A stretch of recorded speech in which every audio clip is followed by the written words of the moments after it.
Hello students, welcome to Pharmacy Notes by US. Today we discuss biphasic liquid emulsion part 3. Let's start. इसके अंदर अपन बात करेंगे stability की। अब अपन ने इमल्शन बना लिया, बट क्या वो स्टेबल है या नहीं, या स्टेबिलिटी के अंदर कौन कौन सी प्रॉब्लम उसको फेस करनी पड़ती है, अपन उसके बारे में बात करेंगे। तो सबसे पहले अगर अपन स्टेबिलिटी की बात करें कि अपन किस इमल्शन को स्टेबल कहेंगे, तो ऑब्वियस से अपने को पता है कि इमल्शन क्या है, दो फेजेस से मिलके बना है और दो फेज अगर सेपरेट हो गई तो वन स्टेबल है। और दोनों फेजेस की बात करें तो जो ऑयल ग्लोब्यूल्स हैं वो ग्लोब्यूल्स या फिर पार्टिकल के हिसाब से हैं। तो अपन ये कह सकते हैं कि अगर वो अपने इनिशियल कैरेक्टर्स यानी कि जो अपन ने साइज छोटे छोटे पार्टिकल को डिस्ट्रीब्यूट करने में दिया, होमोजेनाइजर यूज किए, तो अगर उसी इनिशियल कैरेक्टर के साथ उसी मीन साइज और उसी साइज डिस्ट्रीब्यूशन के साथ रहता है तो वो इमल्शन अपना स्टेबल है। दूसरा, अगर it remain uniformly distributed through out the continuous phase यानी कि जो डिस्पर्स फेज है वो यूनिफॉर्मली हर एक पर्टिकुलर एरिया के अंदर उसी तरीके से डिस्ट्रीब्यूट है जैसे कि अपन ने शुरू में उसको बनाया था, तो भी अपना इमल्शन स्टेबल है। बट अगर वो अनस्टेबल है तो कौन कौन सी अनस्टेबिलिटीज को अपन यूज करते हैं टर्म के रूप में, और वो क्या क्या होती है उसके बारे में बात करते हैं। तो बेसिकली तीन तरीके से अपन इमल्शन को अनस्टेबिलिटी बताते हैं। एक होती cracking, creaming and phase inversion. अपन सबसे पहले बात करते हैं क्रैकिंग की कि ये होती क्या है और ये किस किस रीजन से हो सकती है। मोस्टली जो क्रैकिंग है it is not redispersion is not possible, यानी कि अगर एक बार इमल्शन में क्रैकिंग हो गई तो उसको वापस रीडिस्पर्स करना इजी नहीं होगा, which is not possible. This involve collision of disperse globule and separation of the disperse phase as a separate layer. इसमें क्या रहता है कि जो कोलेजन्स हो जाते हैं, अब कोलेजन क्या होता है, यानी कि जो स्मॉल स्मॉल ग्लोब्यूल्स हैं वो आपस में इकट्ठा होकर एक लार्ज ग्लोब्यूल बना लेंगे, और जैसे वो लार्ज ग्लोब्यूल बनेंगे तो क्या होगा, सेपरेशन हो जाएगा लेयर्स का, और जो लेयर का जो सेपरेशन होगा वो परमानेंट होगा, इसलिए उसको रीडिस्पर्स करना भी आसान नहीं होगा। ये मोस्टली कुछ अलग अलग फैक्टर से होता है। सबसे इंपॉर्टेंट फैक्टर है कि अपन ने जो इमल्सिफाइंग एजेंट है वो गलत डाल दिया। अब सपोज कि सिस्टम अपना पॉजिटिव है, अपन negative type of emulsifying agent डाल दिए, तो क्या होगा, जैसे अपन डालेंगे बहुत ही कम समय में वो वापस क्रैकिंग या फिर सेपरेशन का रूप ले लेगी। इसके अंदर क्या होगा, by addition of emulsifying agent of opposite type. अब ओपोजिट टाइप में कौन कौन से हैं, जैसे कि soap of monovalent metal produce O by W emulsion, यानी कि जो मोनोवेलेंट मेटल्स हैं ये तो O by W type of emulsion बनाते हैं, बट अपन इसके अंदर दूसरे W by O type of emulsifying agent या दूसरे कैटेगरी को सब्सटेंस डाल दें, और जो डाईवेलेंट प्रोड्यूस करते हैं वो करते हैं डब्ल्यू बाई ओ। अगर इसके अंदर अपन दोनों ही डाल दें तो क्या होगा, ऑब्वियस है दोनों डिफरेंट डिफरेंट प्रॉपर्टी की है और अपना इमल्शन है जो क्रैक हो जाएगा। दूसरा, सरफेस एक्टिव एजेंट्स की बात करें तो एनायनिक के साथ अगर अपन कैटानिक टाइप ऑफ सरफेक्टेंट या इमल्सिफाइंग एजेंट डाल देंगे तो भी अपना इमल्शन है जो क्रैक हो जाएगा। दूसरा है इसके अंदर by decomposition of precipitation of emulsifying agent, यानी कि जो इमल्सिफाइंग एजेंट है वो डीकम्पोज हो रहा है या उसका प्रेसिपिटेशन हो रहा है। अब वो कौन कौन सा एग्जाम्पल है, पहला एल्कलाइल सोप डीकम्पोज विद एसिड, यानी कि अगर अपन एल्काइल सोप यूज़ कर रहे हैं तो वहाँ पर अगर अपन कोई एसिड यूज़ किए एक्सीपिएंट के अंदर तो वहाँ पे क्या होगा, प्रेसिपिटेशन हो जाएगा, जैसे कि टर्पेंटाइन इमल्शन के अंदर अपने को एग्जांपल देखने को मिलता है। दूसरा है addition of electrolyte like sodium and potassium to NaCl salt, यानी कि अगर अपन NaCl सॉल्ट के अंदर अपन इलेक्ट्रोलाइट ऐड कर देंगे सोडियम एंड पोटेशियम तो वहाँ पे भी प्रेसिपिटेशन अपने को देखने को मिलेगा। तीसरा, अगर अपन नॉन आयनिक सरफेक्टेंट या इमल्सिफाइंग एजेंट यूज़ कर रहे हैं तो अपने को ध्यान रखना है कि it is incompatible with phenol, यानी कि जहाँ पे भी अपने को फिनॉल यूज़ करना है वहाँ पे अपने को नॉन आयनिक सरफेक्टेंट यूज़ नहीं करने। फिर है fourth, gum and protein is insoluble in alcohol and make precipitation. Gums and protein like gelatin and casein ये अल्कोहल के साथ इनसॉल्युबल होते हैं और प्रेसिपिटेशन बनाते हैं, यानी कि ये दोनों को भी अपने को साथ में यूज़ नहीं करना अगर अपने को स्टेबल इमल्शन बनाना है। फिर है addition of common solvent. Common solvent यानी कि वो दोनों ही फेजेस के अंदर डिजोल्व हो रहा है, और अगर दोनों ही फेजेस के अंदर वो सॉल्युबल है तो अपना इमल्शन है वो डिस्ट्रॉय हो जाएगा। जैसे एग्जांपल यहाँ पे है turpentine oil, soft soap and water, ये तीनों के तीनों ही अल्कोहल में मिसिबल हैं, और अगर अपन ऐसा करते हैं तो अपने दोनों न तो डिस्पर्स फेज रहेगी और न ही डिस्पर्शन मीडियम रहेगा, तो जो अपना इमल्शन है वो पूरा का पूरा डिस्ट्रॉय हो जाएगा।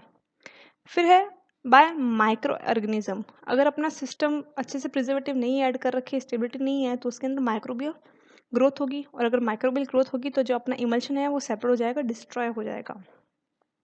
फिर है टेम्परेचर। अब टेम्परेचर या तो कम हो सकता है या ज़्यादा हो सकता है। अगर टेम्परेचर ज़्यादा हुआ तो क्या होगा, विस्कोसिटी कम हो जाएगी और फेस सेपरेशन होगा, और अगर टेम्परेचर कम हुआ तो क्या होगा, फ्रीजिंग हो जाएगी और सिस्टम है जो क्रैक हो जाएगा। फिर है बाय क्रीमिंग।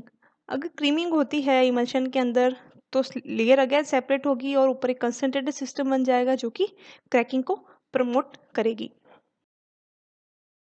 क्रीमिंग क्या होती है? क्रीमिंग मोस्टली क्रैकिंग से पहले जो फेज आती है, ये रिवर्सिबल है, यानी कि अगर क्रीमिंग हो भी गई तो भी अपन इसको वापस शेक करके, विगरसली शेकिंग करके इसको वापस अपन नॉर्मल इमल्शन में कन्वर्ट कर सकते हैं। But it may lead to be cracked अगर उसको ध्यान नहीं दिया जाए तो। इसके अंदर it is defined as formation of layer of relatively concentrated emulsion according to Stokes law. The rate of creaming depend on some factor, यानी कि जो एक रिलेटिवली कंसंट्रेटेड लेयर फॉर्म हो जाती है इमल्शन के ऊपर, वो क्रीमिंग है। जैसे अपन बात करते हैं दूध की, दूध को अगर अपन थोड़ा सा गर्म करें तो अपने को ऊपर मलाई दिखती है, तो it is a part of creaming. उसको अपन वापस नॉर्मल भी कर सकते हैं रीडिस्पर्स करने पे या रीशेक करने पे।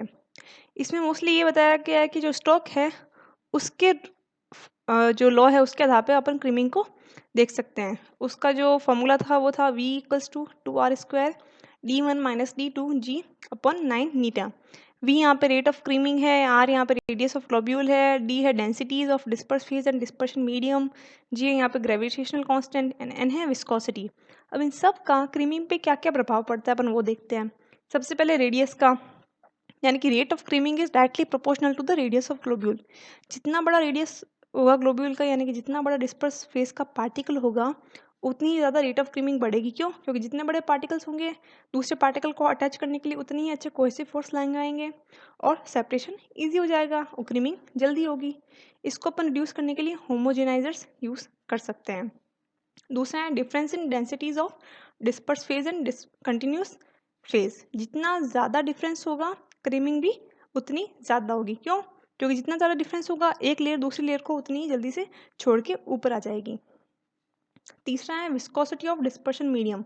अब जितना ज़्यादा डिस्पर्शन मीडियम की विस्कोसिटी होगी तो वो ग्लोब्यूल को भी अपने अंदर रोकने में उतना ही ज़्यादा कायम होगी। तो अपन कह सकते हैं जितनी ज़्यादा विस्कोसिटी उतनी ही कम क्रीमिंग। इसलिए विस्कोसिटी बढ़ाने के लिए अपन कुछ एजेंट्स का भी यूज़ करते हैं। उनका नाम है जैसे ट्रेगागैंथ हो गया और मिथाइल सेल्यूलोज हो गया। फिर स्टोरेज कंडीशन। स्टोरेज कंडीशन में मेन आता है टेम्परेचर। अगर अपना टेम्परेचर ऑप्टिमम है तो अपनी इमल्शन भी काफ़ी समय तक स्टेबल रह सकती है। वही अगर टेम्परेचर कम हुआ तो क्रैकिंग हो जाएगी और अगर ज़्यादा हुआ तो क्या होगा, विस्कोसिटी कम होने के चक्कर में क्रीमिंग हो जाएगी। फिर लास्ट है फेज इन्वर्जन। फेज इन्वर्जन में पूरा का पूरा इमल्शन ही अपने पूरी की पूरी फेज कन्वर्ट कर लेता है। यानी कि जब ऑयल इन वाटर इमल्शन अपन ने बनाया है, ड्यू टू इनकम्पैटिबिलिटी या अनस्टेबिलिटी वो वाटर इन ऑयल में कन्वर्ट हो जाएगा, या फिर वाटर इन ऑयल बनाया तो वो ऑयल इन वाटर में कन्वर्ट हो जाएगा। In this change of one type of emulsion in another. अब ये किस किस रीजन से हो सकता है? Addition of electrolyte, by changing the phase volume ratio, by temperature changes, by changing the emulsifying agent. वही सारे फैक्टर जो कि एक अनस्टेबल इमल्शन बनाने को प्रमोट कर रहे हैं। लास्ट अपन बात करते हैं एप्लीकेशन ऑफ इमल्शन की, यानी कि इमल्शन अपन बना रहे हैं इतनी सारी अनस्टेबिलिटी या फिर इतनी सारी प्रॉब्लम के बाद भी, तो सच है इसकी कोई ह्यूज एप्लीकेशंस होगी overall the different doses form. तो वो कौन कौन सी एप्लीकेशन है जो कि इसको बनाने के लिए इनिशिएट करती है? सबसे पहले the mask the unpleasant taste. अब ऑब्वियस है अगर अपन कोई तेल पी रहे हैं तो अपने को जो बीटा ड्रग है उसका टेस्ट नहीं आएगा। तो मोस्टली जो इमल्शन है वो टेस्ट को, जो बीटा टेस्ट है उसको मास्क करने में हेल्प करते हैं। जैसे कि लग्जेटिव है, इनका बहुत बीटा टेस्ट होता है, विटामिन ए, फिनोफ्थलीन, इन सब का अगर अपन इमल्शन बना दें ओरल तो they reduce the bitter taste. फिर इकोनॉमिकल और कन्वीनियंट। अगर अपन बात करें ऑयल एंड वाटर की, जहाँ पे वाटर कंटिन्यूस फेस के अंदर है, तो इकोनॉमिकल है, चीप है। फिर थर्ड है इम्प्रूव द बायो अवेलेबिलिटी। अब अगर अपन बात करें तो इसके अंदर एक ऑयल कंटेंट भी है। अगर ऑयल कंटेंट है तो क्या होगा, लिपोफिलिसिटी बढ़ी, और लिपोफिलिसिटी बढ़ी तो बायो अवेलेबिलिटी यानी कि सिस्टमली सर्कुलेशन में पहुंचने की जो क्षमता है वो भी इंक्रीज हो गई। और अगर इसका एक एग्जांपल भी देखें तो जो क्रिस्टोफुलविन की जो एब्जॉर्प्शन है वो इंक्रीज हो जाती है जब अपन इसको इमल्शन के फॉर्म में देते हैं। क्रिस्टोफुलविन एक एंटी फंगल ड्रग है। फिर है सस्टेन रिलीज। ऑब्वियस है अगर इसके अंदर ऑयल कंटेनिंग सिस्टम ज़्यादा है तो ड्रग है जो धीरे धीरे लीच आउट होगी, यानी कि काफ़ी लंबे समय तक बॉडी में एक्शन प्रोड्यूस कर सकती है। यहाँ पे एक एग्जांपल भी है कि IV emulsion droplet rapidly taken up by the cell of the reticuloendothelial system, in particular the fixed macrophages in liver. The rate of clearance by the macrophage increase as the droplet size become larger or the surface charge either positive or negative. So it is stabilized using non-ionic surfactant which were clear slowly. यानी कि जो अपन emulsion बनाते हैं वो सीधा का सीधा यहाँ पे एंडोथेलियम सिस्टम के थ्रू एब्जॉर्ब किया जाता है और यहाँ पे अगर अपन यहाँ पे पॉजिटिव नेगेटिव की जगह नॉन आयनिक सर्फेक्टेंट को यूज़ करेंगे तो जो सिस्टम है थोड़ा सा स्लो भी होगा यानी कि सस्टेन रिलीज बनाने में भी हेल्प करेगा। फिर न्यूट्रिशन सप्लीमेंट मोस्टली जो वाटर इंसॉल्युबल विटामिन है उसको भी अपन यूजिंग इमल्सिफिकेशन प्रोसेस दे सकते हैं। और दूसरा जो टेक्सोल इमल्शन है इंट्रावेनियसली अपन देते हैं वो भी एक तरीके से इमल्शन फॉर्म ही है। फिर diagnostic purpose radio opaque emulsion have found application as diagnostic agent in x ray examination. यानी कि कुछ रेडियो ओपेक इमल्शंस हैं उनको अपन एक्सरे एग्जामिनेशन के रूप में भी यूज़ कर सकते हैं। फिर टॉपिकल यूज़ इमल्शन है तो इमल्शन में अपने को पता है दो तरीके की इमल्शन है O/W और W/O। तो यानी कि अगर ऑयल कंटिन्यूस फेज में है तो वहाँ पे अपन एग्जांपल पढ़ते हैं क्रीम एंड लोशन। एडवांटेज क्या है इमल्शन यूज़ करने का क्योंकि इसके अंदर फैट या फिर ऑयली कंटेंट ज़्यादा है तो they are easy to spread. दूसरा ज़्यादा समय तक भी बॉडी पे रहते हैं तो कॉस्मेटिक इंडस्ट्रीज में इनका काफ़ी यूज़ है। लास्ट है एरोसोल प्रिपरेशन। इमल्सिफिकेशन प्रोसेस के अंदर एरोसोल या फिर फोम बनना बहुत एडवांटेजेस होता है क्योंकि सेपोनिन से अपन बात करें तो वो फोम क्रिएट कर रहे थे। तो emulsification process use in aerosol to produce foam यानी कि फोम बनाने में इसको हेल्प किया जाता है एरोसोल प्रिपरेशन के अंदर। Hope you like and enjoy the video. Please like share and subscribe. Thank you.